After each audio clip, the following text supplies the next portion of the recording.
Mahilig ka ba sa saging? Baka naman unggoy ka. Sa cartoons, sa zoo, sa memes, lagi nating nakikita ang unggoy na may hawak na dilaw na saging. Parang iyon na talaga ang simbolo nila. Kapag pagkain ng unggoy, ang una mong maiisip, saging. Bakit ba laging may hawak na saging ang mga unggoy? Totoo nga ba na saging ang paborito nilang pagkain? O baka naman chismis lang? Ang unggoy ay mga mammal at kabilang sa grupo ng mga hayop na tinatawag na primates, ang parehong grupo kung saan kabilang ang tao. May kamay sila na kayang humawak, may mga mata na nakaharap sa unahan para sa malinaw na paningin, at may utak na mas malaki kumpara sa karamihan ng ibang hayop. Sa maraming paraan, may pagkakahawig ang unggoy at ang tao. Minsan pa nga, kamukhang-kamukha pa ng tao ang unggoy. Joke.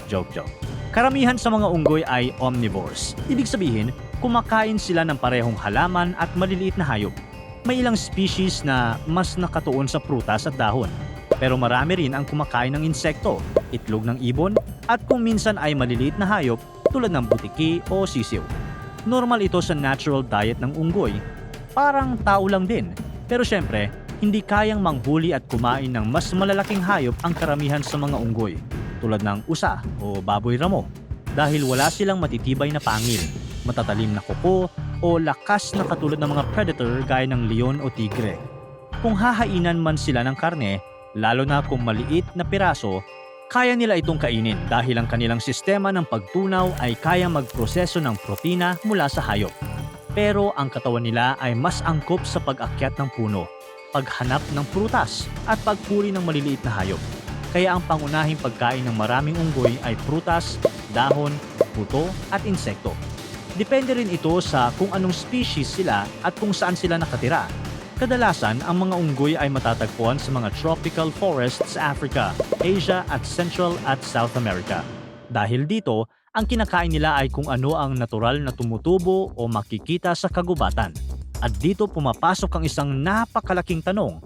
Paanong naging paborito ng unggoy ang saging? Mula sa The Jungle Book hanggang Curious George, parang automatic na kapag may unggoy, may saging. Pero sa totoong buhay, hindi ganoon kasimple ang kwento. Unahin natin ang saging mismo. Ang saging na binibili natin sa grocery ay kadalasang variety na tinatawag na Cavendish. Malambot, matamis, madaling balatan, at halos walang buto. Pero ang totoo, hindi ito natural na ganito noon. Ang saging na kinakain mo ngayon ay resulta ng libu-libong taon ng pagtatanim at pagpili ng tao ng mas matamis at mas madaling kainin na klase ng saging. Ang ninuno ng modernong saging ay ang Musa acuminata. Kumpara sa saging na nabibili sa supermarket ngayon o sa palengke, malaki ang pagkakaiba nito. Ang bunga nito ay puno ng malalaki at matitigas na buto at manipis ang laman. Hindi ito katulad ng makinis at halos seedless na Cavendish na karaniwan nating kinakain. Nagmula ang mga unang domesticated na saging sa rehiyon ng New Guinea at kumalat ito sa Asia at Africa. Ilang libong taon na ang nakalipas. Ang Cavendish banana ay sterile. Ibig sabihin, hindi ito gumagawa ng totoong buto na kayang tumubo. Yung maliliit na brown na tuldok sa loob ay hindi totoong buto. Dahil dito, ang saging na kinakain natin ngayon ay hindi pinapalaki mula sa buto, kundi ito ay pinaparami sa pamamagitan ng pagtatanim ng mga usbong o supling na tumutubo sa tabi ng mismong puno. Ang mga ito ay eksaktong kopya ng pinagmulan ng halaman. Kaya malinaw, ang modernong saging ay produkto ng pagsasaka at kontrol ng tao, hindi ng natural na pagkalat nito sa wild. Ngayon, ilagay natin ang unggoy sa eksena. Sa wild, karamihan sa mga unggoy ay hindi naman regular na nakakakita ng Cavendish banana, maliban lang kung malapit sila sa taniman o tirahan ng tao. Hindi ito karaniwang parte ng kanilang environment. Mas madalas nilang kainin ang iba't ibang ligaw na prutas. Kaya, papaanong naging paborito nila ang saging? Noong 19th at early 20th century, lumawak ang pandaigdigang kalakalan ng saging. Kasabay nito, dumami rin ang mga zoo sa Europe at North America. Sa mga zoo, madalas bigyan ng saging ang mga primates. Praktikal ito, madaling dalhin, madaling ibigay, at mataas ang energy content. Doon mismo nakita ng publiko ang unggoy na may hawak at kumakain ng saging. Dahil paulit-ulit itong nakikita ng mga bisita sa zoo, unti-unting nabuo sa isip ng mga tao ang ideya na natural na magkapareha ang unggoy at saging. Pagkatapos, pumasok ang entertainment industry. Sa animation at illustration, mahalaga ang simple at madaling makilalang simbolo. Ang saging ay matingkad ang kulay, kakaiba ang hugis at madaling i-drawing. Mas madaling ipakita ito kaysa sa iba't ibang klase ng wild fruits na hindi pamilyar sa audience. Dahil dito, naging visual shortcut ang saging.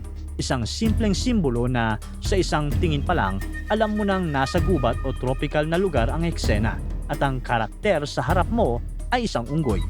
At dahil paulit-ulit itong ipinakita sa loob ng mahigit 100 taon, unti-unti itong tumatak sa kultura at naging bahagi ng collective imagination ng mga tao.